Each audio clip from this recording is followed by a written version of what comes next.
great being here with you guys today. Actually, 10 years ago, I was in the same position where you guys are at. I was in 8th grade at St. Philomena, growing up in Peoria, Illinois, and it was very much a turning point in my life. After that, I went on to Peoria Notre Dame High School, mainly running cross-country and track before going on to Bradley, graduated, and now I work in Peoria. And when I look back over the last 10 years of my life, now that I'm 23, to back when I was your age, I can really see how the choices I made when I was your age has impacted who I am today. And it really is a turning point because up to this point in your life, most of the decisions in your life have been made for you.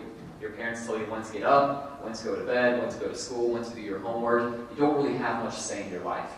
That is going to change. As you go off to high school, you're going to start to make choices for yourself. You're going to get your first car, you're going to start working, you're going to start choosing what classes you want. You're going to start to decide what you want to do with your life as far as a career, where you want to go to college. You will start to make choices for yourself. Instead of having your parents make them for you or having your coaches make them for you, you will make the choices for yourself. That's exciting, and you should be excited about that. But with those choices, we have to realize that there are consequences with them. Because the choices that you make, for better or for worse, it will have an impact on your life. The choices that you make, it will either bring you closer to your dreams, or it's going to take you further away from them. The choices that you make, it will bring you closer to who God made you to be, or it's going to take you further away from that. It's going to take you closer to heaven, or it's going to take you further away from it. So today, really what I want to share with you guys is what my journey was like through that turning point of 8th grade, transitioning into high school, the choices I made, and how my faith impacted that. So we rewind back 10 years ago to when I was in junior high.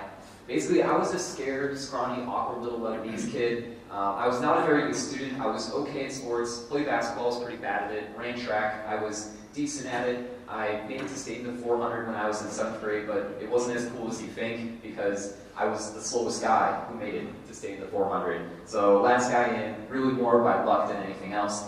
But things were going okay for me. I had enough friends, not a ton, but enough. I got by in school, didn't do great, but it was enough. Got by in sports. So things were going okay until I got to 8th grade. And then it felt like my world fell apart on me. I went out for cross country, and I finished dead last in my first race. I was the guy getting the pity clap. I ran 2 more races. I got injured after that. I missed the rest of the season. Basketball came around.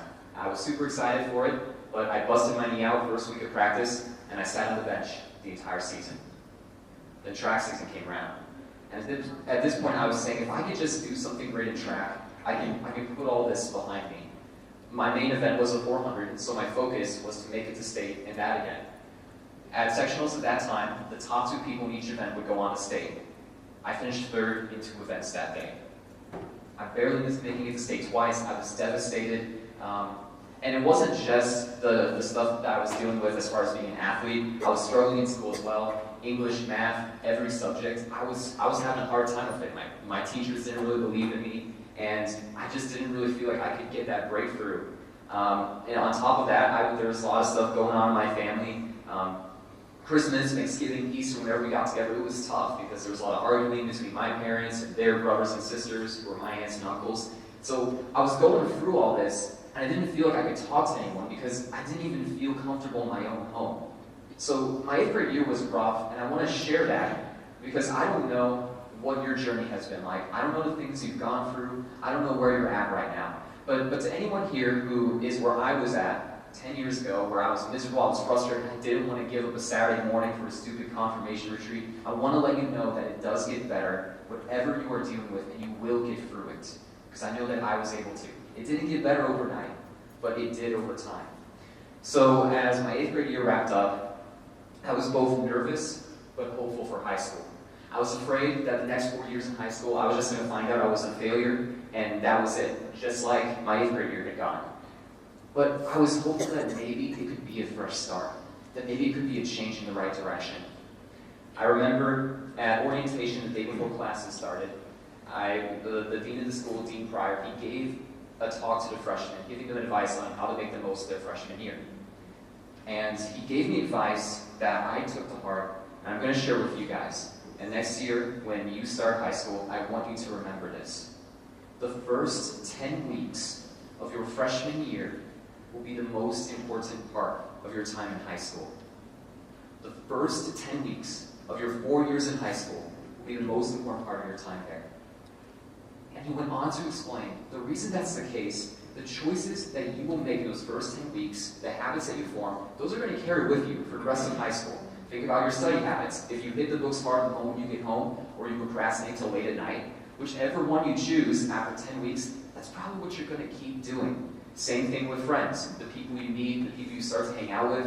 After 10 weeks, that's probably who you're going to stick with for the rest of high school.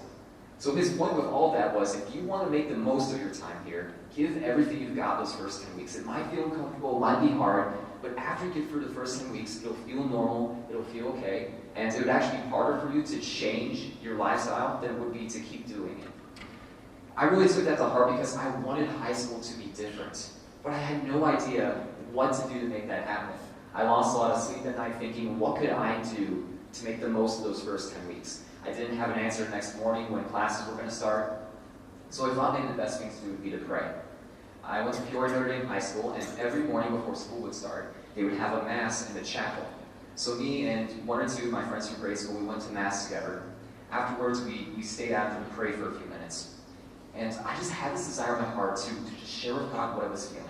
I was used to praying Hail Marys, praying Our Fathers, and all the memorized prayers, but I never really shared with God what I was feeling and thinking in the moment. But I did that day. I said, God, I gotta be honest with you, I'm afraid that I'm gonna find out I'm just a failure over these next 4 years. But I'm also hopeful that this can be a change for the better. I've been doing things my way and it hasn't worked. Last year was a disaster. So I'm going to do things your way for a change, and I hope that it'll turn out better. And keep in mind, when I said that, I didn't know if Jesus was real. I didn't know if God was real. Yeah, I'd been raised in a Catholic family. All my family was Catholic. Went to Catholic school. All my friends were Catholic. But I didn't know if the Catholic faith was real. I had all these questions about the faith, probably like you guys do. And I just felt like I wasn't getting answers from it. It felt like my parents couldn't explain it to me. It felt like my teachers couldn't explain it to me. And so I started wondering, why am I believing in something if I don't understand it and no one around me understands it? On top of that, too, when I was growing up, I was frustrated with all these people around me who said they were Catholic, but they didn't really act like it. I had tons of friends who said, oh yeah, I'm Catholic, but then they turn around and gossip about someone or tear someone down, which is something that Catholics aren't supposed to do. Their parents were the same way, my teachers and coaches were the same way. They'd say they were Catholic, but they would never show up to Mass on Sunday. Some of my teachers in this Catholic school, the only time I ever saw them at Mass was when I graduated. I never saw them outside that. And I thought, well, if the adults are taking this seriously, why should I? So going into junior high, I didn't care about my faith. I didn't think God was real. And that day, my first day of freshman year, I still didn't know. But I knew the only way I was going to find out if Jesus Christ was real or not was to give him a chance. So I decided for the first 10 weeks, I was going to come into the chapel and pray every morning. No matter how busy I got, no matter how stressed out I was going to commit to that. Even if it was just 5 minutes, I knew I could at least give him that. And I noticed something. There was a lot of stress early on in high school, going through the transitions, getting used to the new teachers, the new workload. But no matter how much I was freaking out going into the chapel, I would always come out with a sense of peace and calm. What I would do in the chapel, much like I did the first day, I would just give to God everything I was feeling. The anger, the frustration, the fear, the loneliness, the sadness. I'd share with him the good stuff too, the things that I was grateful for. And as I gave that to God, I could feel him give his love, his peace, and his grace in return. And walking out of the chapel every day, I would say, all these things that I'm worried about, I'm not going to worry about anymore. I'm going to do my best today, and God will take care of the rest. And I needed God to be there, because there were a lot of difficult moments throughout high school, much as there will be for you, because there are moments in life where things are going great, we feel like we're on top of the mountain. There are a lot of moments in life where we feel like we're stuck in a dark valley, and we can't see the light at the other end of on the other side. When things are going great, hey, that's fine, but when things are going rough, we need someone who is there to support us and help us get through it. And that's what God was for me. An example of this was my journey as a runner. I decided to focus on cross-country and track in high school, and things didn't get better, they got worse. I have what's called Barrett's shins. Basically means I'm very vulnerable to injuries, so stress fractures, shin splints. I basically had them every single season.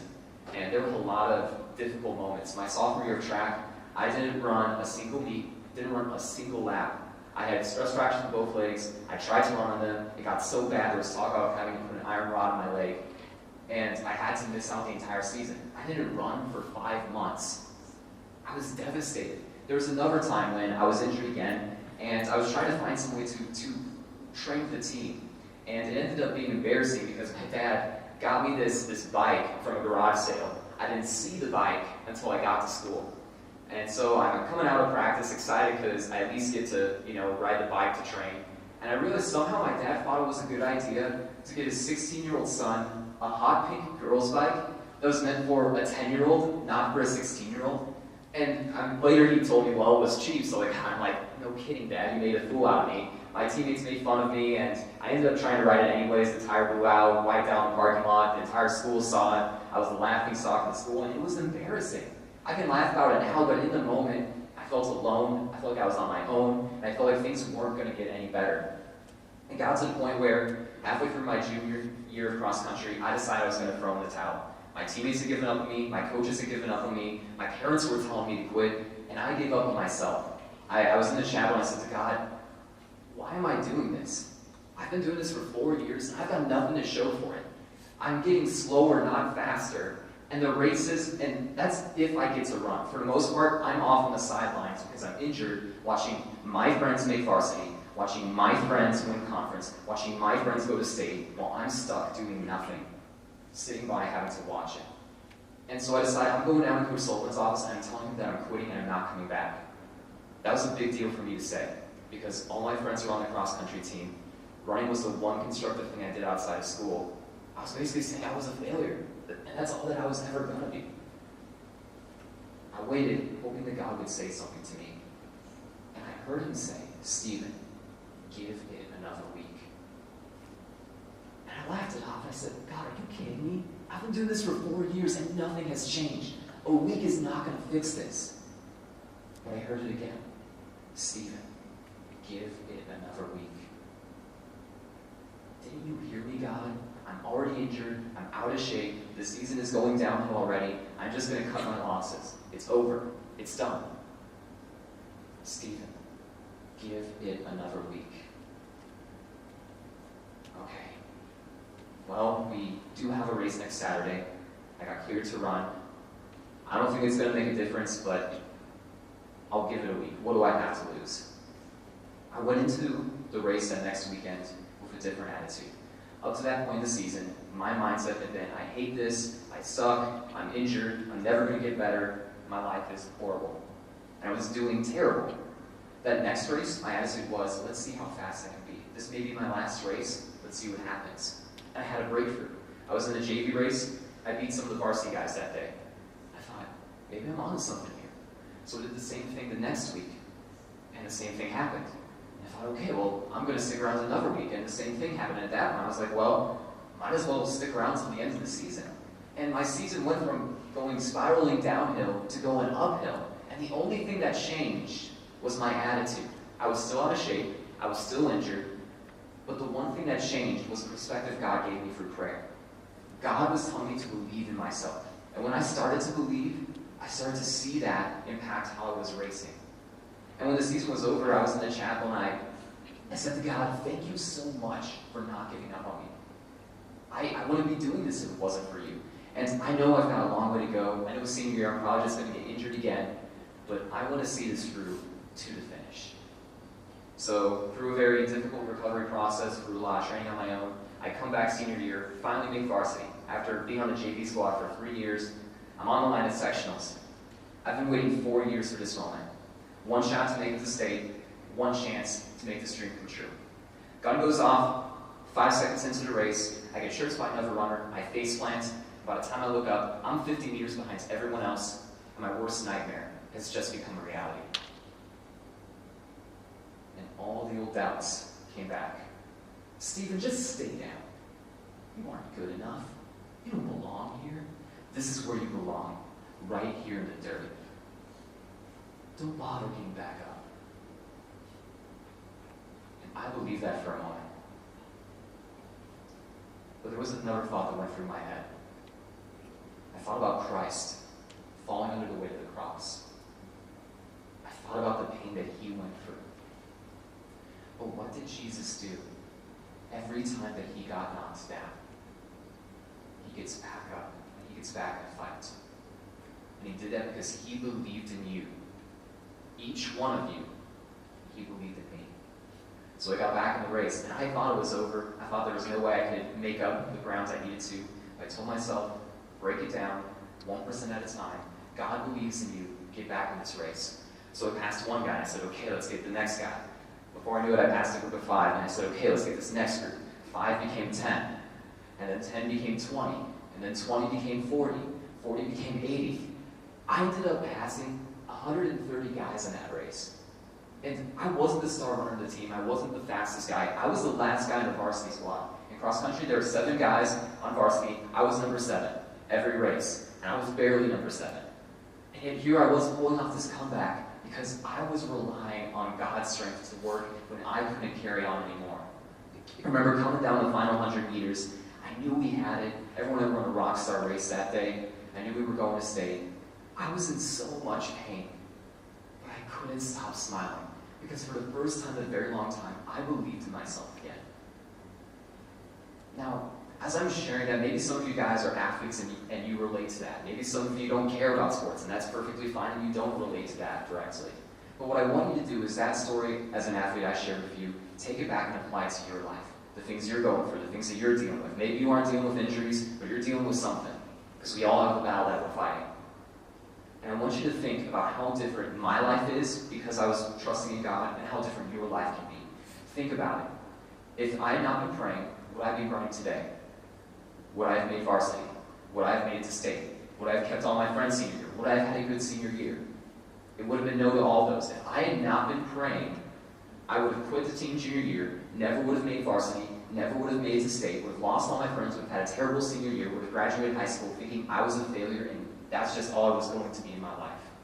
Because I was praying, God helped me get through that moment when I wanted to quit. I made varsity, I made it to state, kept all my friends senior year, had a good senior year, and graduated high school excited and hopeful about the future. That's 2 very different paths my life could have taken. And the one difference between the 2 was that choice to trust in God in prayer every day. When I look back on all the decisions I've made over the last 10 years, the best choice I made was that decision to give God 10 minutes of my day every day in the chapel. I told you at the start that you are starting to make choices for yourself.